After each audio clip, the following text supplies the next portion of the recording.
My fellow Americans. These words are said all the time at the beginning of political speeches. But what do they mean? When we say my fellows, what do we mean?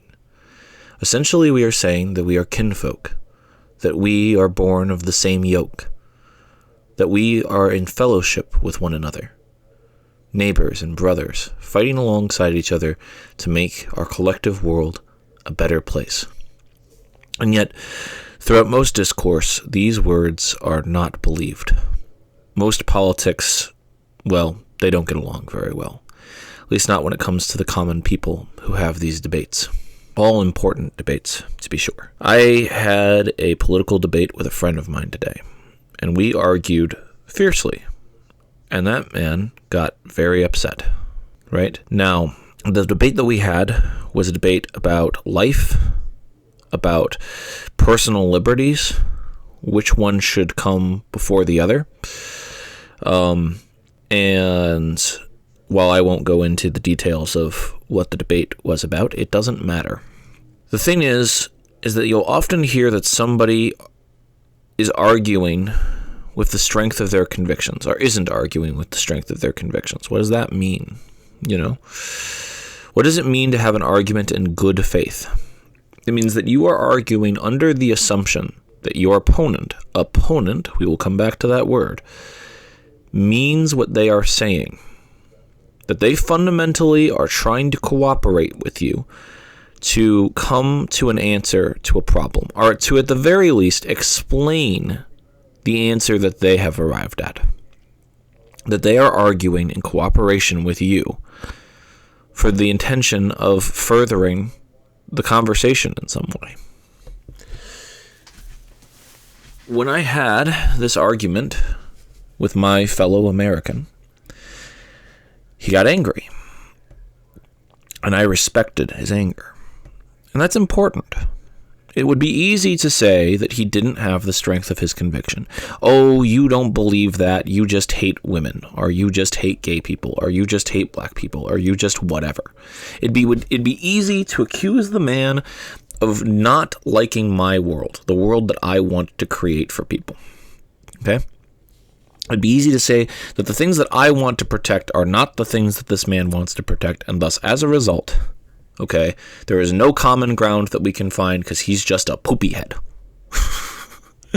That's the way the political discourse of this country has become. You're just a poopy head. You don't want the things I want. Screw you. And the reason why you can do that, why you can dismiss somebody in this way, you don't want the things I want. Screw you, is because the things you want, of course, are good. I want freedom of speech. I want civil liberties. I want life and the pursuit of happiness.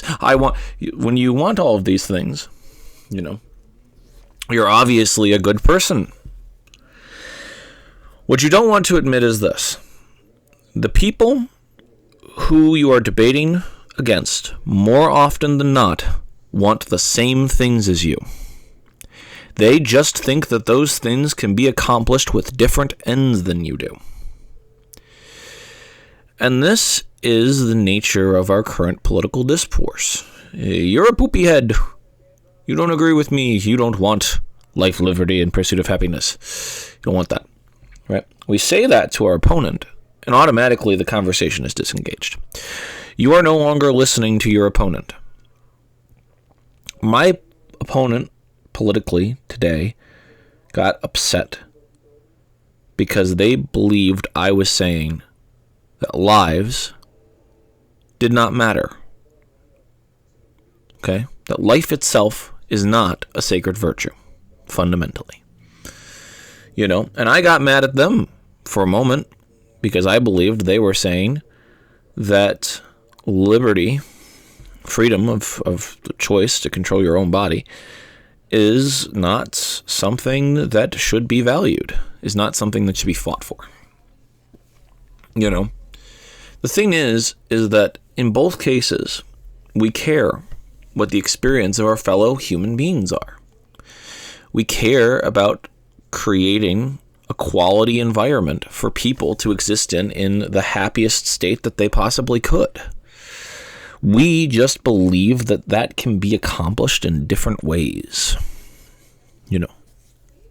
Arguing in good faith turns political enemies into political opponents.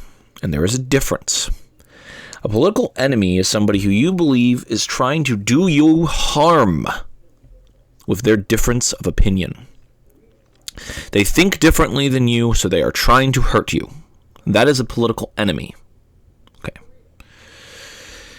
There is nothing that you won't be able to justify doing against a political enemy, because there's nothing that you can't justify doing against somebody that's trying to hurt you. Now, when we say the word opponent, what's summoned to mind is a game. An opponent is an obstacle, or somebody that you play against in a game. Games have rules. Okay. Rules. Now, politics is similar to a game. If you want to argue in good faith, there are rules that you have to follow. Yes. The game has rules. But the game also isn't a game, because its stakes are the world that we end up creating. It's not a game because, unlike a game, the fail state is not acceptable. Okay? The fail state is the work or loss of a lifetime. So, if the world that you're trying to create is as important as your own life to you is, then why go forth in the spirit of a game rather than the spirit of a war?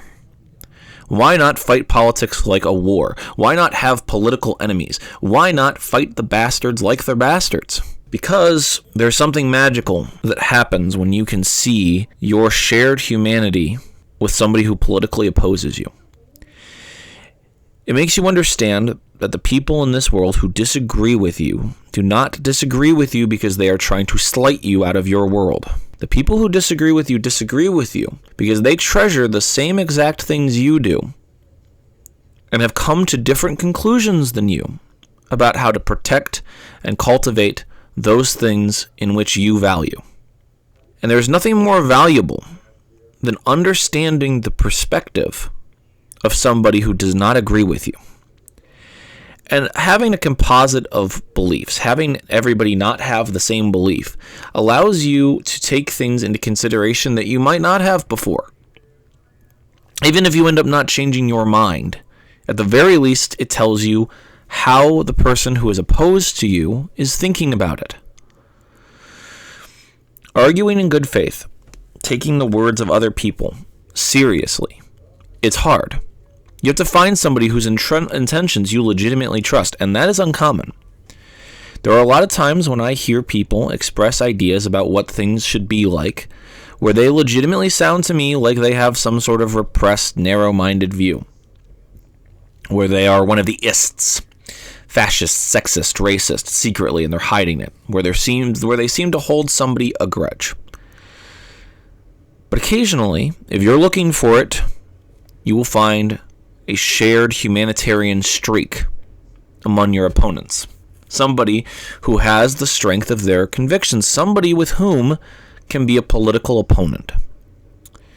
And much like two saber fencers who spar every Sunday to improve each other's skills, it is fantastic, I think, to test the strength of your conviction against your fellow Americans, with the cooperative spirit that you are going, at the end of the day, to be friends still, and try your best individually, even if you are opposing each other, to make this country a better place.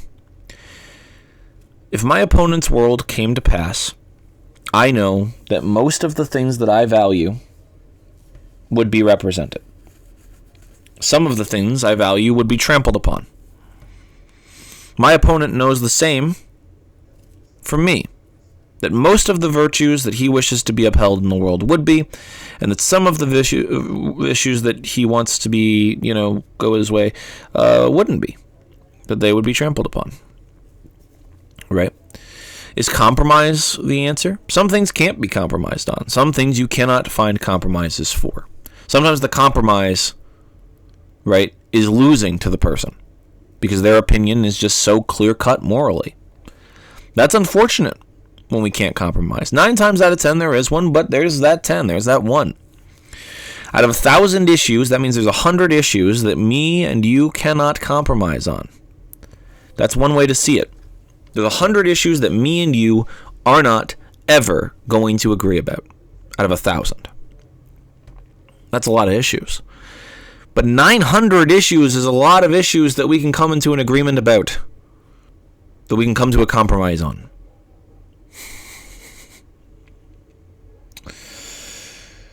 So, my fellow Americans, I leave you with this.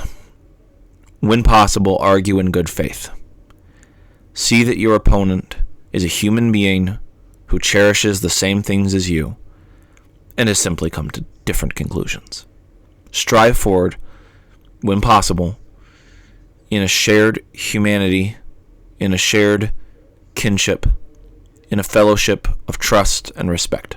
Walk away, when possible, as friends, even when you've angered each other. It's the only way forward.